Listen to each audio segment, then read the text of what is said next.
Stevens speaking today about her art show that has been in the JEA Art Gallery for the last month. Hopefully you've been able to see it. If you have not come into the building, we are happy to have Abby show you what is in the building right now. And if you want to stop by today or tomorrow morning, it is still up for now. Abby is our community program coordinator for the Savannah Jewish Federation and the Jewish Educational Alliance. She holds a BA in art history from Agnes Scott College and an MA in art history from Savannah College of Art and Design. She lives in Savannah with her husband, toddler, 2 dogs, and 2 goldfish. So I am going to turn it over to Abby.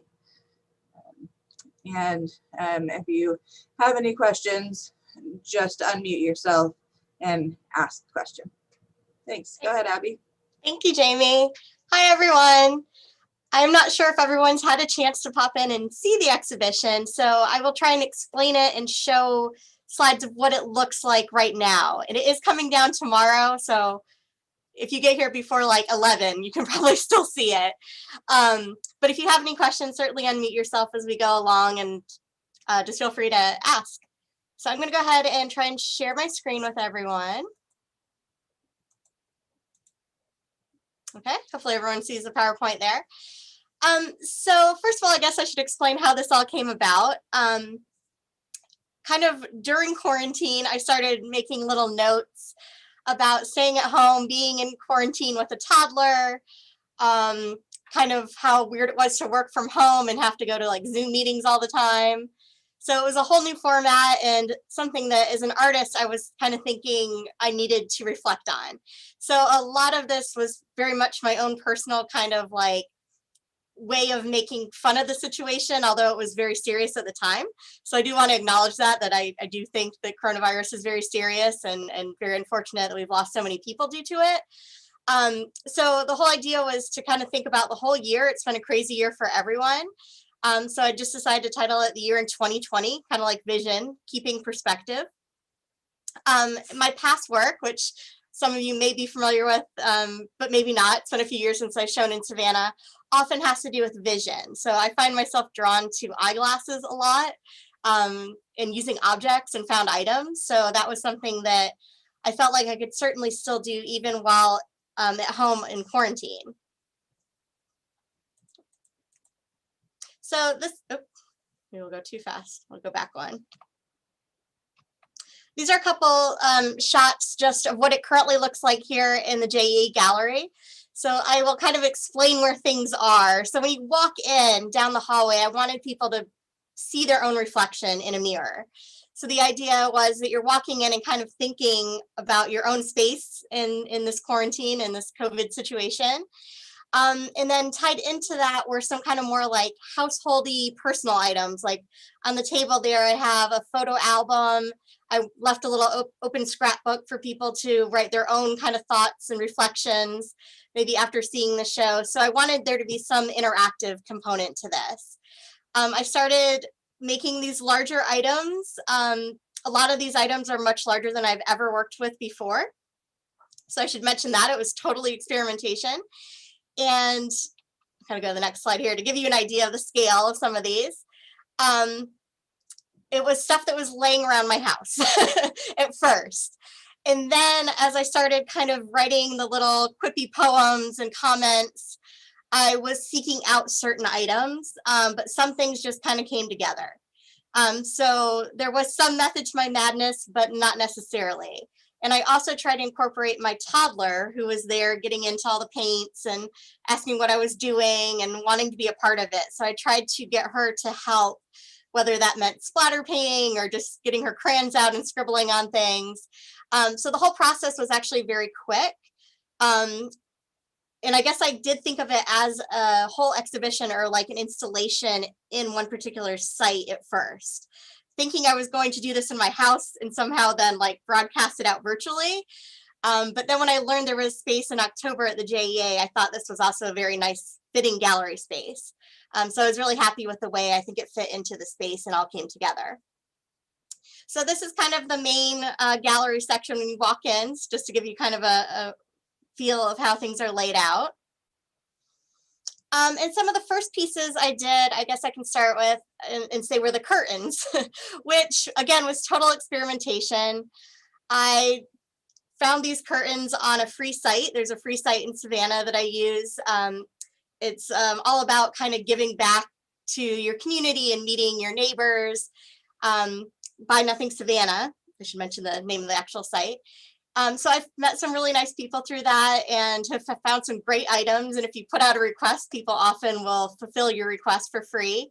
And the idea is that you then give back and recycle and kind of keep the cycle going, which I thought was just a really beautiful thing to do during the quarantine time as we were all stuck at home and also maybe cleaning out our closets.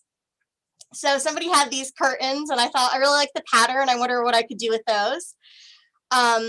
And I thought I've never tried to really paint on fabric that large. And initially I wanted to starch items. So there is a process in artistic practice where you can starch materials and fabrics and have them kind of like become solid, if you will. And I know some artists in the area that are working with that technique and trying to talk about like the consistency of paint and how things become strong or pliable. So I was kind of interested in that idea. So I started painting on these curtains and it actually started out as house paint, puff paint, marker. So a lot of these works have a lot of different layers. So this one was, like I said, was probably the first and it was very experimental and I just kept adding layers and layers of paint. And I don't know if you can read them, so I'll try and read out what some of these little statements say. I know they're a little hard to see with the lighting. But this one says, I remember looking out the window at a time of uncertainty and feeling the constant conflict between not being quite cognizant and the compulsion to clean. So that little statement kind of was one of the first ones I came up with. And I was grappling with the idea of being stuck at home, kind of not being able to go outside, but feeling like everything still had to be in order, trying to keep consistency for my toddler, my schedule, my husband's schedule, taking the dogs out on routine. So this idea of kind of letting some things go, but also being in control of something. And also just kind of personally grappling with what it meant to be a mother and a housewife kind of at the same time for the first time. The second curtain, similarly, I just called it curtain number 2. Don't quit your day job, just get used to doing dishes and changing diapers on the daily and be okay swapping designer decor for dinosaurs. This one was kind of inspired by my toddler's little dinosaur set she had out, and I just felt like I'm constantly doing dishes and picking up these dinosaurs right now. So it was just meant to be kind of a humorous kind of look at everyday life as a mom. So some of these things are very particular to the quarantine situation. Others are just more about being a mom in general. And I hope that resonated with other parents. I think it's the best job in the world. So I didn't want anyone to kind of walk away and say, oh, she doesn't like being a mommy. But I did want to kind of point out that it's okay to kind of look at that situation and kind of grapple with it a little bit. I saw last night on the news, I think it was the nightly news with Lester Holt, there was a segment about working moms. And I thought that really hit true to home, but then I thought, why are we waiting so late into this COVID situation to recognize this? And is it something that is just particular to the COVID situation or has always been something that working moms struggle with? Along those same lines, wearing a mask was something that I think we all have struggled with. It's a strange thing to have to remember to put on a mask before you talk to somebody or you go out of your house, to always have it with you, like grab your keys, your cell phone, and your mask now. So this idea of mask required, being on all these doors of businesses and trying to kind of think about the identity behind wearing a mask. So this one I kind of set up like a little game. It's hard to see, but at the top where the blue like little title is, it says hashtag mask required, and I used a label maker. So the idea was it was kind of supposed to be a little game, and I think it says something to the effect of, I can't read it myself on the screen, which mask should mommy choose today? And I labeled them like 1, 2, 3, 4, 5. So the idea was a surgical mask. I'm not a doctor or nurse, but my mother is. I know many people in the medical profession, and they were saying for the first time the mask became something else to them, and they had to wear it daily. And you would see these horrible pictures of people, with the red marks from wearing this mask for hours and hours on end. So I thought, yes, you definitely have to include kind of that surgical mask that everyone needed and was trying to get right away. And actually, it was hard for me to pick up some when I first started making this piece because they still were kind of a hot commodity. Now they're everywhere, thankfully. But I thought that, yes, I have to have one of those blue masks. And then blue kind of became the running theme as I found this kind of blue superhero mask and had a toddler running around wearing superhero costumes all the time. I like the idea of those kind of stretchy, kind of peel off mask, I guess you could say, but then I realized that it wasn't probably going to last forever. So then I tried to find a way to use an adhesive or a glue to make it more permanent. So if you were to touch it, it is very fragile, but that was kind of a fun experimental process because it's not quite like fabric, but it is kind of, it's like a spongy material, and to kind of maintain it and to keep it flat was a real challenge. And then I found kind of just a fun blue bead relaxation mask, which I thought, yes, all moms probably need a relaxation mask right now. And then the other little items just came together, like sponges and curlers and things that I thought kind of represented household items or femininity, or things that maybe I didn't use every day, but I thought kind of stereotypically got associated with women. Am I going too fast for anyone? Is everything? Okay, great. Working mom, similarly, I found this really cool box and I really just wanted to use it. I thought it was kind of like a display case. I was trying to figure out what it could have been used for originally. I got this at a thrift store. It has this beautiful kind of Chinese brocade covering on it. And I thought, I'm not sure what the purpose of this was, but I loved it and wanted to use it as some sort of display case. Gloves, also in my previous work and in my personal life, I've used and worn a lot of gloves. The top glove there is from my wedding ceremony. I actually wore that set of gloves during our wedding. It was a vintage theme, so a lot of this is very much in fitting with my everyday life and what I like to collect. Gardening gloves, we were gardening a lot. I noticed we were going to Home Depot a lot, so I was trying to collect items that I thought would resonate with people that had been also at home and quarantining and kind of could make some fun out of it. It's kind of hard to see, but there are little titles that I have attached to the different gloves in that section. First, it says Mom Guilt, which I think a lot of moms right now can resonate with, or if you have had your own children, maybe looking back on your own life, you can kind of resonate. There were times when you felt very torn between work and family and home and making the perfect dinner and being the perfect wife. So that was a lot of what this work was about for me.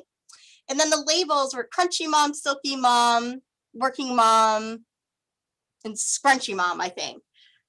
I don't know how familiar you all are with like these different terms, but there's kind of these labels that are being associated to more, I think, millennial moms right now, maybe Gen X moms. But I don't really know if I fit into any one of these categories. And I have a friend who always says she's a crunchy mom, which means she's very organic and likes to do things naturally. And that's great. But I kind of felt like, why do we have to label ourselves? So that was kind of something I wanted to tie into this work. The medals and things are just little found items I was trying to tie together, thinking maybe of like the idea of being a soccer mom, kind of this idea of rewarding yourself or needing a reward for being a good mom.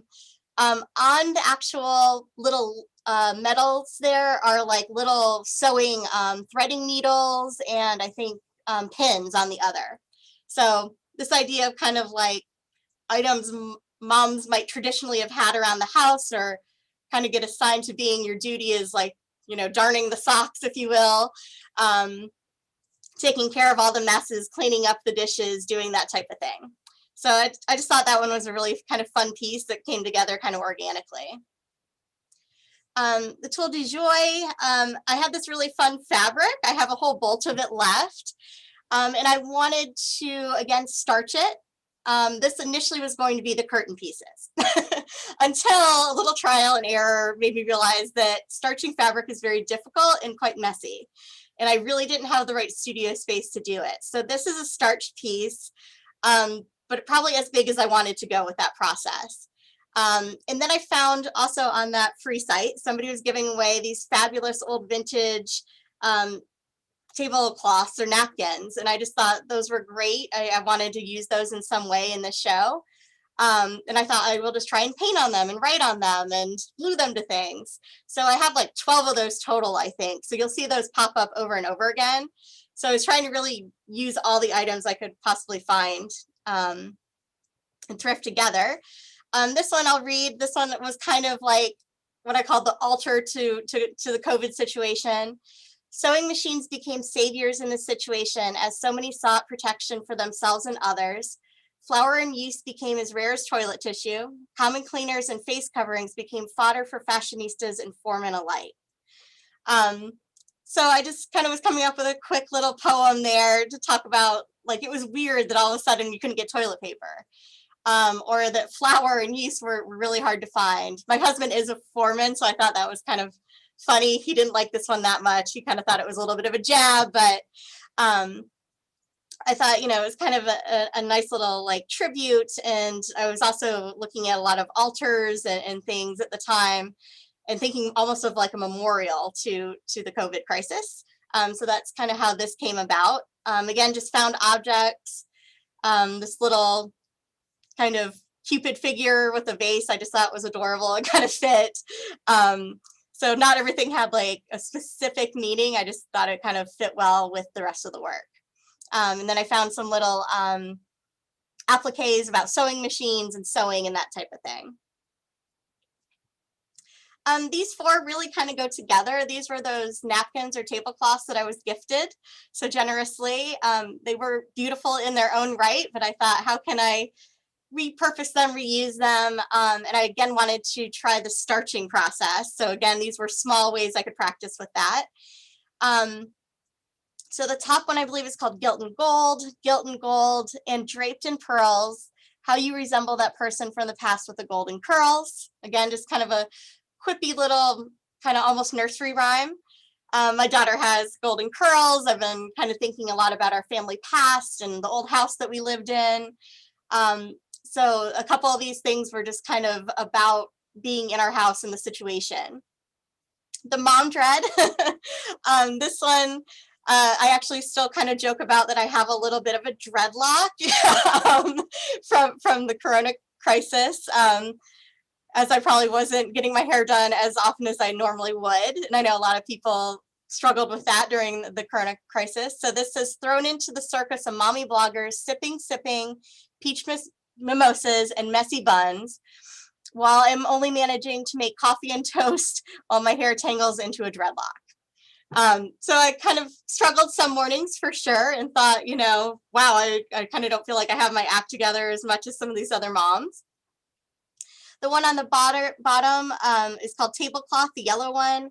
It says toddler tantrums, teething, and TV, all on the schedule of my 30s.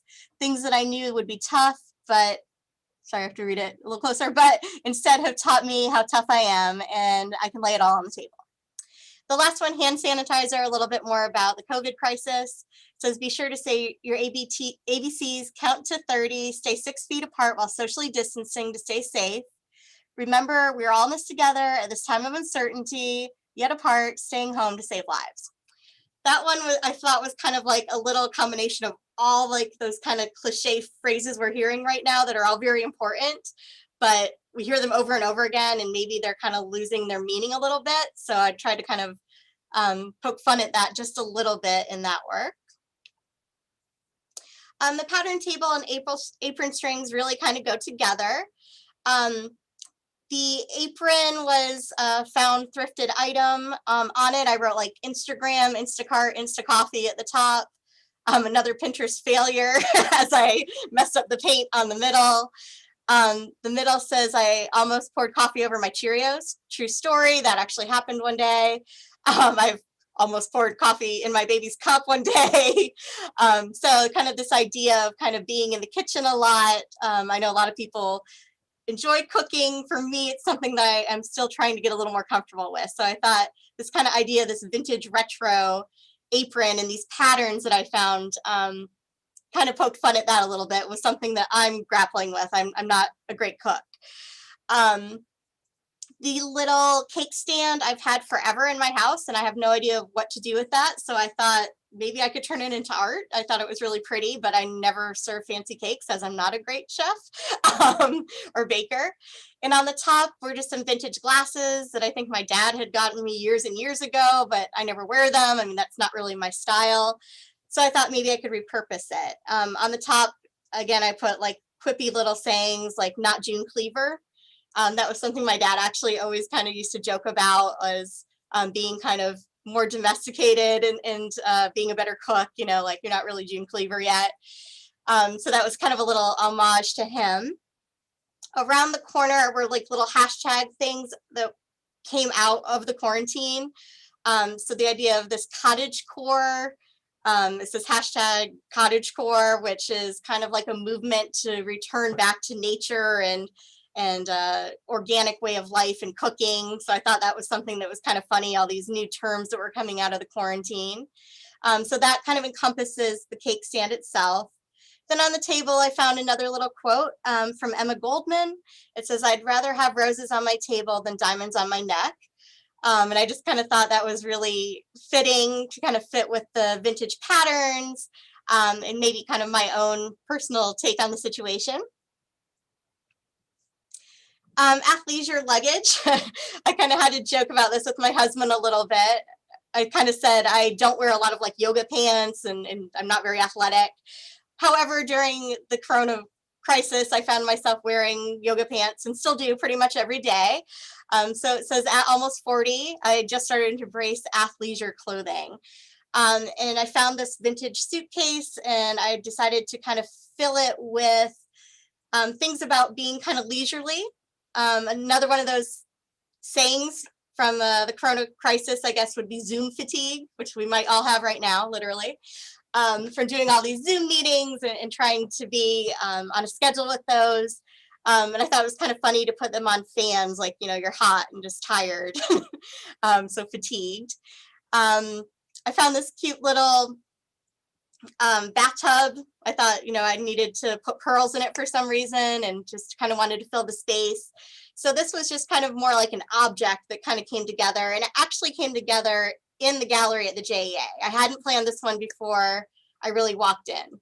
I kind of knew I wanted to put these things together, but I just kind of did it in the moment, which is how I really kind of conceptualized of the whole show. I wanted it to be very much kind of on the fly. And I thought this one came together very nicely with all these kind of leftover items almost. I was again thinking about cooking, baking. So this one's called Just Add Flour. So I found a little baking tin and these fun little plastic flowers. The recipes were cut up out of, I think, an old minister's wife recipe book. So they're kind of funny if you get close and read them. I think one's called like the $1 Million Cake or something like that. So again, kind of me poking fun at my own kind of inabilities in the kitchen, if you will. Confession. I call this one confession. I really wanted to do something with a bra. And I confess this was the one I was most worried about. It's probably the most kind of shocking piece I've done. I was also worried about it in the space and how it would be received. It says, "I must admit I now enjoy both Taylor Swift and Martha Stewart."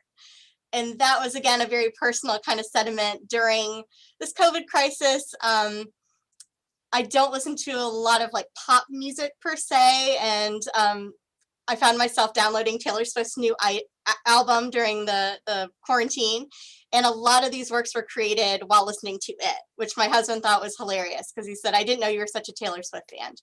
So I do think she's very talented. It just wasn't really my style of music, but I found myself listening more to her new album. And then Martha Stewart, again, kind of that idea of being the perfect domestic goddess, if you will. I have been watching Martha Stewart's new show. I can't think of the name of it now, but she has celebrity guests on. So I found myself watching a lot of that. And again, my husband just kind of had to laugh at me and say, really, now you're watching Martha Stewart too? You must be like almost 40. So that was a little bit where the inspiration for this work came from. The bra itself is a Wonder Bra that I did find at a thrift store, and I kind of wanted it to be destroyed looking in some way. So these were intentionally messy. I really embraced spray paint during the show. Again, not a medium I am at all comfortable using. And I literally was just using remnants and leftover dabbles of things around the house. I went to Starlandia and got tons and tons of materials there, and just started playing with things. So this piece of wood is probably the largest thing I've ever done in my artistic practice, but probably the most fun. My daughter is 2, and I wanted her to help me with this. So you can see kind of right in the middle, like a little outline of a person. That says the height at age 2. So it's Verity's outline. I tried to get her to stay still long enough to actually trace her. And because she's 2, she really, can only kind of doodle and scribble and trace her hands. So her handprints are there, my handprints are over them. So it was something that I thought was really nice that we could do together. It was good stress relief during the quarantine. And actually a lot of these works, including this one, probably didn't happen until immediately after I went back to work. I should mention that. So the ideas were conceptualized during the quarantine, but I don't think I actually started even working on this until after I came back to work, which I guess was about, maybe this one started in about August. But some of the sayings on there: flatten the curve, social distance on the side, on the left there, 5 feet plus 1 foot equals 6 feet. We keep hearing the 6 foot of distance. Thinking about kids, working with kids, kind of being a teacher. I have an education background, so kind of this idea of arithmetic playing in there a little bit. Other phrases: quarantine, which I did spell wrong. Some people have eagle eyes and I didn't even realize it, but now I kind of think it adds to the work a little bit, maybe makes it a little more kind of childlike almost. So I kind of am embracing that I spelled that wrong. It says lockdown, I think stay home, kind of forgot everything I embedded in there, but there are a lot of different layers to these works. I used just found objects, paint can lids, little doilies that we found. I found those cool vintage Viewmaster slide things at a thrift store, which I had fond memories of about age 2, 3 using. So I thought, kind of looking back on my own past and kind of thinking what my daughter might be going through right now as a child. So there's some magnets and little tiny girls that pop up. They're hard to see, but they're at the top, like where it says 1, 2, 3, 4, 5. There's this little silhouette of a girl, like kind of like you would find on a bathroom door. And that also I thought was important to use over and over again throughout the whole show. Oh, I should mention this board was just about 6 feet long, maybe just a little shorter. And the story with it, I guess I was going to tell somebody about it earlier. It had been in my house for about 2 to 3 years. My husband kept saying he was going to fix something up with it, and it was in my hallway. And I think it was there since my baby shower. So it was time for that to get out of my house. So I decided I needed to do something with it, and I knew if I painted on it, it would make it move. My husband would make me either get rid of it, put it on view, or it would go to the attic or something. So I'm not quite sure what I'll do with it when it goes back home, but we will have to figure that out. But it had to get out of my hallway. COVID fashion statement, again, this idea of being maybe a working mom. I found this kind of vintage, kind of twill-like suit jacket, which was way too small for me, but I thought it was really great. I had been hearing about people trying to dress up for their Zoom meetings and, like, kind of wearing like a professional blazer on top and yoga pants on the bottom type of thing. So not that I have to wear a blazer to work necessarily, but I thought it was kind of a funny idea. And again, spray painting on fabric. I tried to make those patterns stiff, so I was experimenting with some gel medium for the first time there. I found these great, they're called gelato pencils. They're kind of like paint, but in a stick.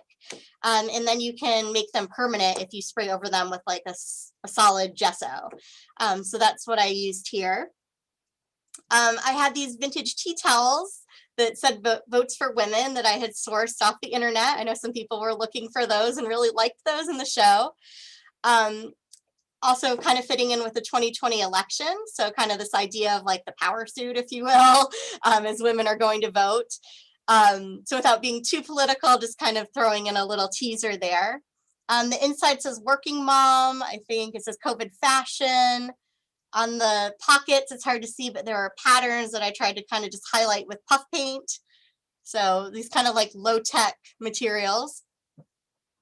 The Doyle platter, this one, I'll just read it. It says, here's to the untamed. May we know them. May we raise them.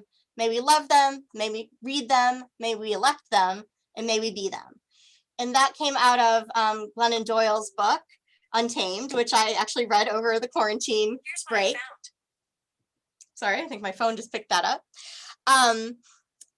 So this is something I read and just felt really moved by and thought was really fitting to kind of connect these ideas of women, empowerment, voting, being a mother, all in one. And then using this kind of vintage platter, kind of like serving it up, if you will. So I really still like this idea of working with plates and porcelain. So there might be another project in the way for me of that style. The letter P, watching a lot of Sesame Street. So yes, it definitely was a Sesame Street reference for those who asked. The year 2020 is brought to you today by the letter P. And I just literally started trying to write down all the P words I could think of. Pandemic, parenting, pivoting, these phrases that we hear over and over again. Purpose, Prozac, plus, as in Disney, Prime, as in Amazon, potty training, preschool, park, pools, pause, Poshmark, photos, popsicles, painting, pigtails, protest, Pringles, and PPE. I kind of joked because there was one I totally left off but wanted to include, which was Pinot Grigio. I think a lot of these words kind of resonate with things other moms, other working professionals were kind of dealing with for the first time at home. PPE kind of entered our vocabulary, pivoting, struggling with kind of the mental aspect of it. Psychologically, maybe you felt like you needed to take more Prozac or needed to kind of find more of a purpose. So I thought that all fit together very nicely. And I found this kind of vintage chalkboard that had letters and numbers, and I just thought was a really neat vintage item to include. Also kind of this idea of working with children or homeschool and being an educator kind of fit nicely. Stanton chalkboard, this one's a little hard to read. It says, every mother and housekeeper feels at present there is some screw loose in this household situation. And that was just a direct quote I borrowed from Elizabeth Cady Stanton, kind of a personal hero, if you will. And I found myself reading a lot of her writings during this time and thinking about the upcoming election. And this is also a chalkboard. Am I doing on time? Okay. There were actually more works in the show than I ever intended. It just kind of kept happening. I was making at one point like 2 a night. Pink tea kind of fell together. This one is a little bit more kind of on the feminist bend and was more directly related to the idea of the election coming up and women's voice in that. So I was looking back to the women's suffrage movement, Elizabeth Cady Stanton, and some of those other early feminist leaders, as far as back as 1848, then again in 1920 and 2020. So kind of thinking of the centennial, this work was definitely in celebration of that. And I thought it was interesting because I read some things where they like would get together in secret and have like these women's meetings, which I just thought was just so neat. I am a graduate of a women's college, so this very much resonated kind of with my past and kind of the way I was educated. That everything was still very formal, but there was a process and a procedure, and they were going to meet over tea to have these political discussions, basically. So I just loved that idea and wanted to kind of bring that out. And I had this fun little teapot shaped thing. I think it was originally a magnet, but I've been wanting to use that in a piece forever.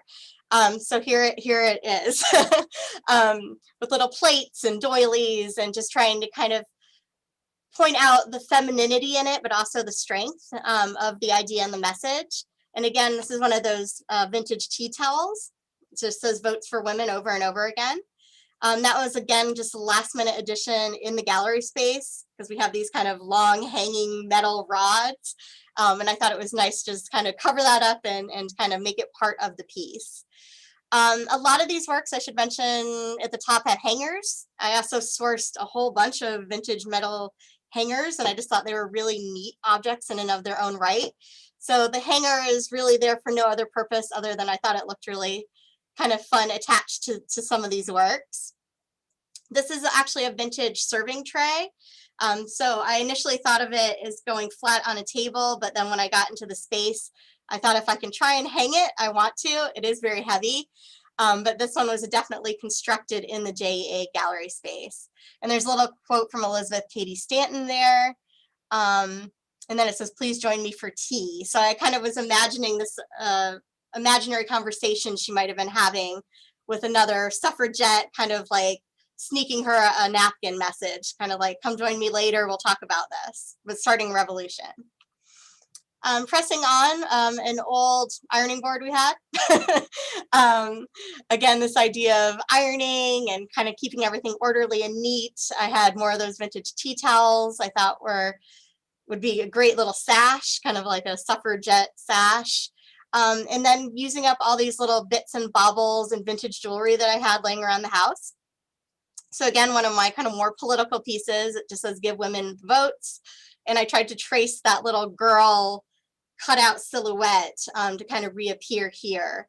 So this one's called Centennial. Oh no, this one's called Pressing On, sorry. That fits with Centennial, which is, I think, the next piece in the slideshow. And again, thinking maybe about my daughter voting in a few years, what will it be like for her generation?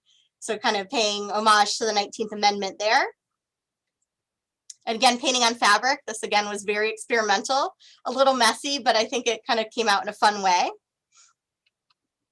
Oh, not next one, but women's window along the same lines, kind of part of this idea of the women's movement throughout history, dating back from 1848. But I also included some other quotes, some more recent, like "Nevertheless she persisted," which we might be a little more familiar with. The slogan in 1903 was "Deeds, not words," for the suffragette movement. So I thought that was kind of strong and powerful. There were a couple events that I wanted to include there. So it talks about the Holloway prison. There was a riot, and these women who basically starved themselves, they fasted to be able to voice their opinions. And I think that's something that we often have forgotten about the suffragette movement. Sometimes we poke fun at it a little bit, kind of like, oh, they were just housewives who had nothing better to do or something. But that they actually, were starving themselves for the cause, I thought was pretty powerful. So this one, I wanted to kind of have that gritty kind of powerful statement behind it.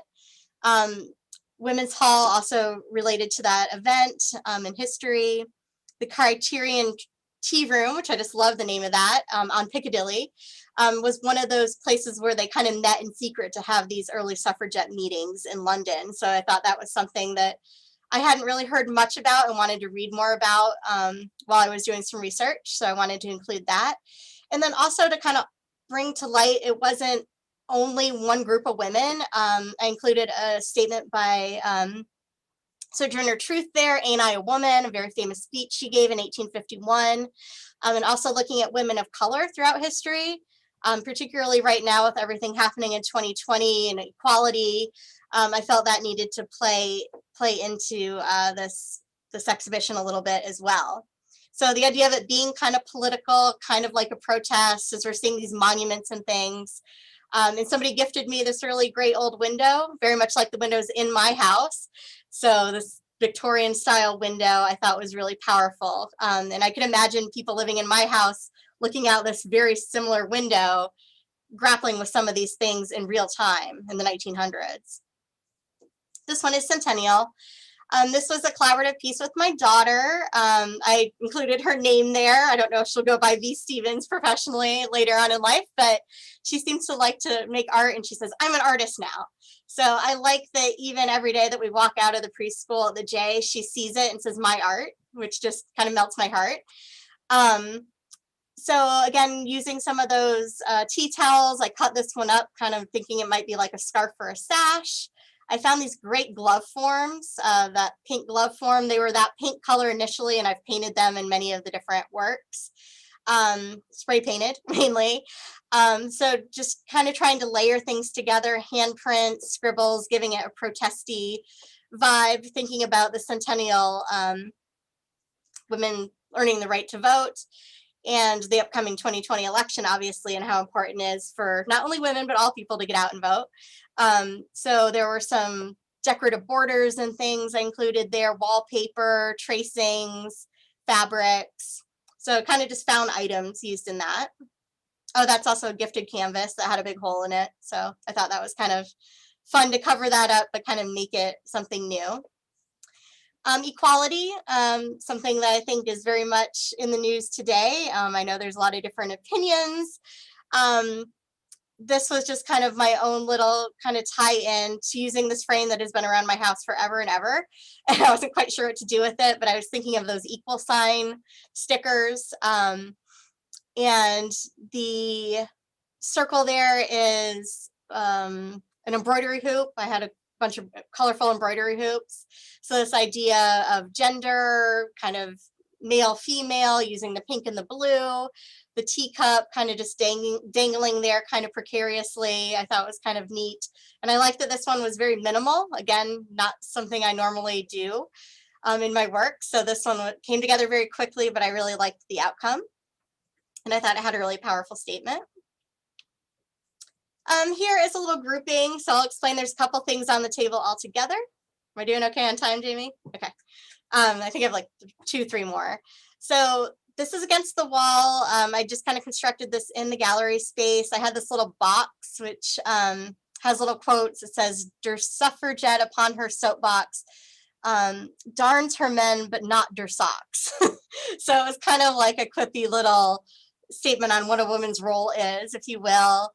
It says something about equality on the bottom, 100 years, paying homage to the suffragettes.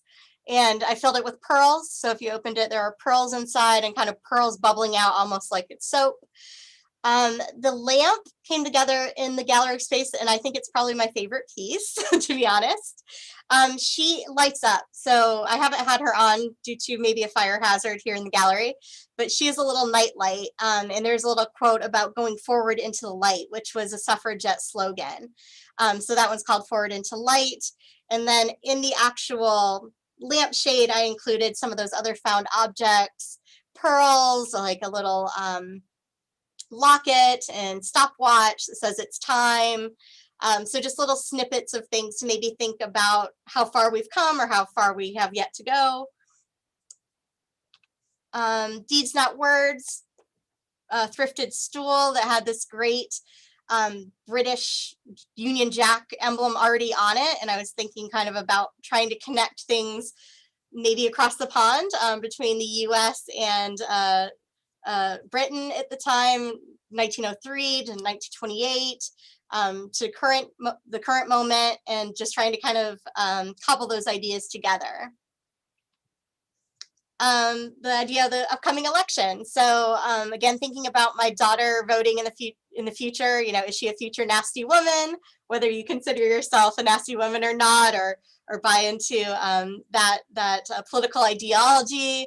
I didn't want to be too in anyone's face about it, but it's definitely where I lean. It's also the most political I've ever probably been publicly. So I thought that was kind of an interesting thing for me to include. I found this little pink purse, the idea of pink being a theme. We think about pink standing for girl, but it doesn't have to. It says a woman will always be dependent until she holds a purse of her own. And I literally chose to make it a purse, but I think they obviously were talking about financial means there, being more financially independent. And again, starching pantyhose. I really wanted to play with the starch and see if I could make those pantyhose stand up on their own. It didn't quite work out as I thought, but I had these great curlers and I just decided to kind of curl up the ends, which I also really liked the final outcome of. The vintage ad in the middle that I put Vote 2020 over is a vintage pantyhose box that I used. I used the actual pantyhose in my wedding. I wore them. They had like a lace up the back and were very kind of like 1950s style. And I always loved the advertisement, but I didn't know what to do with it. So I've been holding on to that for years. I think this is the last piece and probably the last piece I created. Obviously, probably the most recent event, so the passing of Ruth Bader Ginsburg, and kind of looking back at how we could maybe memorialize her, but yet also kind of make it a strong piece. This was originally another piece that I kind of messed up, to be quite honest. I love this display case, and I had written something on the top with paint, and it didn't turn out quite the way I wanted. It wasn't translucent enough, but I was able to take the paint off, and I repurposed the box and filled it with some items that I thought reminded me of RBG.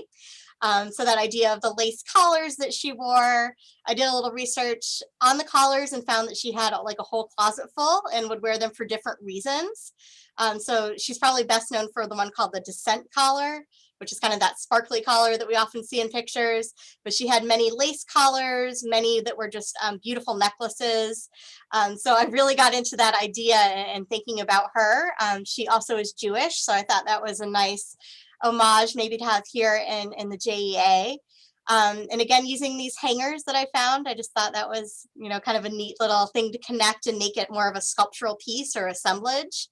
So this one kind of came together last minute. Those are my old vintage eyeglasses. So I was kind of looking for certain items around the house, and I was really pleased with how this one turned out. It's probably one of my favorite pieces. All right, I think that is it for the slides. Are there questions so far? I loved it. Thank you so much. This was really amazing. Great. I think we think alike. Years ago, I did a piece with the help of the Picture What Women Do. It was a contest at the National Gallery Women of the Arts, and it was actually the first time the JA was used the hallway was used as an art gallery. Morningstar actually had done that. And I decided that I wanted a piece in the show. And so what I did was, the idea was that that women would define themselves by one day in their life. And people interpreted that very differently. And what I did is I did with t-shirts that I just followed myself around on one day, and every activity I went to, I wore a shirt for that organization or about that activity. And then I photographed each of them, and that was my piece in the show. So, so some of the pieces that you have where, you know, whether it's the gloves or the face masks, or it's a wonderful interpretation, I think, of the way people view themselves, or if they were standing, you know, 6 feet apart and then looking in. I think it's your work as a whole is just it tends to go towards a certain theme, but I really I love it. I love the use of found items and repurposing, which is you know, so much what art really needs to be about, is finding new uses for old things instead of what we've become, which is a throwaway society. So thank you so very much. And I really appreciated this peek into it because I'm not really traveling. And I've been wanting to see the show. And so I feel like I was going to come and pick up Neil's today. And I was thinking, well, today was the day. I was really going to park my car and I was going to get out of the car and I was going to come inside. But I just feel safer staying home. And so this was really a very nice way of doing it. And just one recommendation is that you now hopefully have recorded this as part of your Zoom recording. It would be nice for you to pull this as an artist feature and then, you know, just edit it a little bit and reissue it as something that people can watch on your Facebook or your YouTube channel or whatever, so that they can see the artist's vision and certainly include it in the future in a future show. So congratulations on a very, very wonderful show. Really, Thank you. really appreciated this hour. Thank you, Carol. Yay. Appreciate it. It was a lot of fun to do, and some people said, why didn't you have a reception? For that very reason. I thought, how many people are going to come see it? Do I want to encourage people to come in? Yes, I want them to see the gallery and come to the JEA, but then I thought, is that also maybe in a way going against the ethos of what the show was about? So I thought this was a really great format, and so when it became an option, I thought that would be very fitting. So I'm glad Orly was able to schedule me in and was very gracious in letting me do that, and Jamie. But I thought, yeah, you know, is it wrong to kind of then have this like fancy art opening about kind of staying at home? So it was kind of intentional. And they said, you know, you could have one, but it'd have to be small, maybe like 6 people at a time. And I thought maybe I should just make more of a statement and not have one. But I think this is nice in lieu of a final or closing reception for sure. I think this is very nice. Well, it really is. I mean, if you look at the whole thing, from your ambivalence to actually doing something so public for something so private, a lot of the pieces show, you know, both sides of the issue. You know, everything seemed to be, whether you used a mirror or you used a shadow box or a window, everything seemed to be a little bit of a window to the soul, and the ambivalence between so many things that we're going through these days. It's a wonderful show. And, you know, it was hard to take the hour off, but this has been very refreshing for me. And I really appreciate it. What do you think, Flo? Oh. Unmute.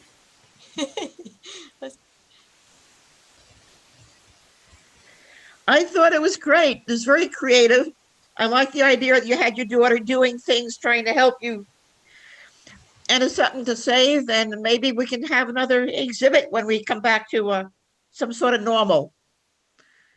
Right. Yeah, I knew maybe having a whole exhibition during a pandemic was not like the smartest move. But for me, it was just getting it out there. So a lot of people said, you know, you probably aren't going to sell a lot. And I thought, well, that wasn't really my point. Right. It's great if that's what happens. But for me, it was just doing it, just being able to kind of get my voice out there. And also, I hadn't seen a lot of other artists putting out things that were specifically about the coronavirus or the pandemic quite yet. I think things are coming, but I kind of wanted to also be on the forefront of that. So it was pretty exciting. I thought it kind of gave me some inspiration. Well, it's really, sorry, go ahead, Flo, sorry. Maybe you can do a starch lesson with us one day. Yes, maybe if I get to the point of where I can make it like solid enough. Yeah, it was still just so bendable.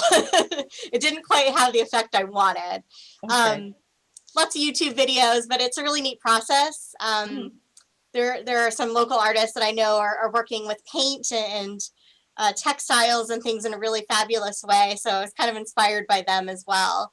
And that's not something I normally use. I usually make photographs. So Okay. sometimes mixed media, but this is definitely like objects that I have not done before. Yeah. It worked very, very well. And I'll tell you, I know you're looking for ideas going forward for cultural arts. It was 2013 when Morningstar hosted the 18 Days of Jewish Journeys, which was a women's art festival. We had never done, well, that's not entirely true. We did, in 2007, we did WIN Fest, which was Women's Independent Network, which was a whole weekend of women's only cultural events. But the Jewish Journeys was specifically an art show that ran for 18 days with 2 weekends of classes for men and women in art. And it was very successful at a very difficult time for the JEA because it was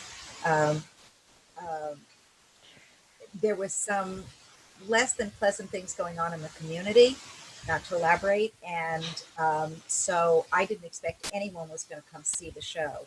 And in fact, we had hundreds of people who came through and I think appreciated the fact that the JEA had opened its doors for such an event. So those times are not here yet, but you might think about doing a sexhibition, if you will, for women's issues or art issues, and certainly if you plan it for, let's say, 2 years from now, looking back at some of the things that we went through during this time, it might really be amazing. Anyway, that's for you young people to do. I've been there, done that. Great, thank you. Right, Flo?